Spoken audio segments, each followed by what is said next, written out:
যখন একজন ট্রেডার ট্রেডে ঢুকে তখন তার সামনে দুইটা পথ থাকে। একটা হলো চার্ট ফলো করা, আরেকটা হলো নিজের হোপ ফলো করা।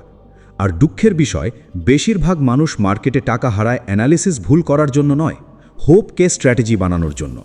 আপনি হয়তো অনেকবার এমন পরিস্থিতিতে পড়েছেন, চার্ট ক্লিয়ার বলছে ট্রেন্ড উইক, মোমেন্টাম কমে গেছে, রেজিস্ট্যান্স সামনে, ভলিউম ড্রপ করছে। তবুও আপনি ভাবছেন না না, একটু ওয়েট করি, এখনই উঠবে। এই এখনই উঠবে কথাটাই হাজার হাজার ট্রেডারের অ্যাকাউন্ট এমটি করেছে। মার্কেট কখনো আপনার হোপ রেসপেক্ট করে না। মার্কেট রেসপেক্ট করে ডেটা, লিকুইডিটি, মোমেন্টাম, প্রবাবিলিটি। আপনার ইমোশন, উইশ, প্রেয়ার এসবের মার্কেটের কাছে কোনো ভ্যালু নেই। ভাবুন, আপনি একটা স্টক বাই করলেন কারণ ব্রেকআউট হবে ভেবে, কিন্তু এন্ট্রি নেওয়ার পর স্টক সাইডওয়েজ যেতে শুরু করলো, তারপর রেড ক্যান্ডেল এলো, তারপর সাপোর্ট ব্রেক করলো। চার্ট তখন অলরেডি ওয়ার্নিং দিচ্ছে এই সেটআপ ইনভ্যালিড, কিন্তু আপনি এক্সিট না নিয়ে নিজের মাইন্ডের নতুন গল্প বানাতে শুরু করলেন। অপারেটর শেক আউট দিচ্ছে, রিটেলার বের করে দিচ্ছে, বিগ মুভ আসছে, লং টার্মে তো উঠবেই। এইগুলো অ্যানালিসিস না, এইগুলো হলো ইমোশনাল সেলফ ডিসেপশন। অনেক ট্রেডার চার্ট দেখে এন্ট্রি নেয়, কিন্তু ট্রেড ম্যানেজ করে হোপ দিয়ে। এটাই সবচেয়ে ডেঞ্জারাস হ্যাবিট। এন্ট্রির সময় সবাই লজিক্যাল থাকে, লস শুরু হলেই লজিক ডিসঅ্যাপিয়ার হয়ে যায়। আপনি নোটিস করলে দেখবেন, যখন ট্রেড প্রফিটে যায় মানুষ দ্রুত প্রফিট বুক করে, কারণ ফিয়ার কাজ করে। আর যখন লসে যায় তখন হোল্ড করে, কারণ হোপ কাজ করে। ফলাফল স্মল প্রফিট, বিগ লস। এটাই লুজিং ট্রেডার্সের সিগনেচার প্যাটার্ন। একজন ডিসিপ্লিন ট্রেডার জানে আমার প্রেডিকশন ভুল হতে পারে, কিন্তু ইমোশনাল ট্রেডার ভাবে আমি ভুল হতে পারি না, মার্কেটই ভুল করছে। এটাই ইগো ট্র্যাপ। আপনি যখন চার্ট ইগনোর করে ট্রেড হোল্ড করেন তখন আসলে আপনি মার্কেটের বিরুদ্ধে না, নিজের ইগো প্রোটেক্ট করছেন। কারণ লস অ্যাকসেপ্ট করা মানে অ্যাডমিট করা যে আমার অ্যানালিসিস ভুল ছিল। আর অনেকের কাছে এই অ্যাডমিশন ইমোশনালি পেইনফুল। তাই তারা লস কাটে না, হোপ করে, অ্যাভারেজ ডাউন করে, আরও বাই করে, আর শেষে একটা ম্যানেজেবল লস কনভার্ট হয় ডিজাস্টারে। মনে রাখবেন, hope is not a risk management strategy.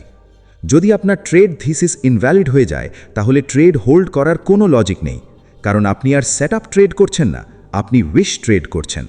Professional tedder আর অ্যামাচুয়ার ট্রেডারের মধ্যে বিগেস্ট ডিফারেন্স অ্যানালিসিস না, ডিফারেন্স হলো রিয়াকশন।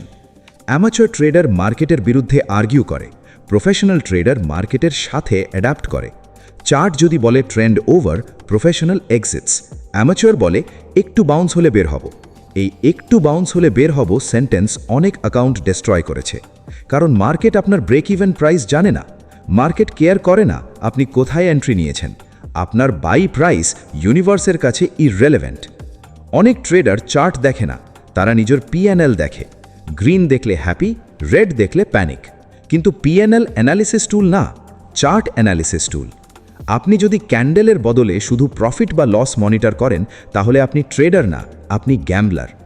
নিজেকে একটা অনেস্ট প্রশ্ন করুন, আপনি কি সত্যিই চার্ট ফলো করেন, নাকি শুধু তখনই চার্ট ফলো করেন যেটা আপনার বায়াস সাপোর্ট করে? কারণ অনেকেই কনফার্মেশন খোঁজে, ট্রুথ না। বুলিশ হলে শুধু বুলিশ সিগন্যাল দেখে, বেয়ারিশ হলে শুধু বেয়ারিশ সিগন্যাল দেখে, কন্ট্রাডিক্টরি ডেটা ইগনোর করে। এটা ট্রেডিং না, এটা বায়াস ম্যানেজমেন্ট ফেলিয়ার। মার্কেটে সার্ভাইভ করতে চাইলে একটা স্কিল ডেভেলপ করতে হবে, নিজের ওপিনিয়ন ডিটাচ করার স্কিল। আপনার opinion worthless, price action matters, setup matters, execution matters, risk matters. মার্কেটে টাকা আর্ন করে সে না যার ওপিনিয়ন স্ট্রংগেস্ট, সে যার ডিসিপ্লিন স্ট্রংগেস্ট। আপনি যদি প্রতিটা ট্রেডে ইমোশনালি অ্যাটাচড হন তাহলে প্রতিটা ক্যান্ডেল আপনাকে মেন্টালি ডিস্টার্ব করবে, কারণ তখন চার্ট আপনার কাছে ডেটা না, জাজমেন্ট হয়ে যাবে। একটা রেড ক্যান্ডেল মানেই মনে হবে মার্কেট আপনাকে অ্যাটাক করছে। একটা স্টপ লস হিট মানেই মনে হবে আপনি ফেলিয়ার। এই মাইন্ডসেট নিয়ে কনসিস্টেন্ট হওয়া অসম্ভব। প্রফেশনাল মাইন্ডসেট হলো stop loss hit, fine, next setup. কারণ তারা জানে trading is probabilities not certainties. 100% win rate কোনো স্ট্র্যাটেজি দেয় না। লস গেমের অংশ, কিন্তু হোপলেস হোল্ডিং অপশনাল। আপনি যদি ডিসিপ্লিনড স্টপ লস ফলো করেন তাহলে লস কন্ট্রোলড থাকবে, কিন্তু যদি হোপ দিয়ে হোল্ড করেন তাহলে মার্কেট ডিসাইড করবে আপনি কত লুজ করবেন। আর মার্কেট ইউজুয়ালি খুব জেনারাস হয় না। অনেক ট্রেডার ভাবে আমি পেশেন্ট হচ্ছি, কিন্তু রিয়ালিটিতে তারা পেশেন্ট না, ট্র্যাপড। পেশেন্স আর ডিনায়াল এক জিনিস না। পেশেন্স হলো ভ্যালিড সেটআপ হোল্ড করা, ডিনায়াল হলো ব্রোকেন সেটআপ হোল্ড করা। এই দুটোর ডিফারেন্স না বুঝলে আপনি বারবার একই মিস্টেক রিপিট করবেন। ট্রেডিংয়ে আপনার জব ফিউচার প্রেডিক্ট করা না, আপনার জব হলো প্রেজেন্ট রিড করা। চার্ট যা বলছে সেটাই ট্রুথ, আপনি যা চান তা ট্রুথ না। যদি chart lower high lower low বানায়, ট্রেন্ড বেয়ারিশ, আপনি বুলিশ ফিল করলেই বুলিশ হয় না।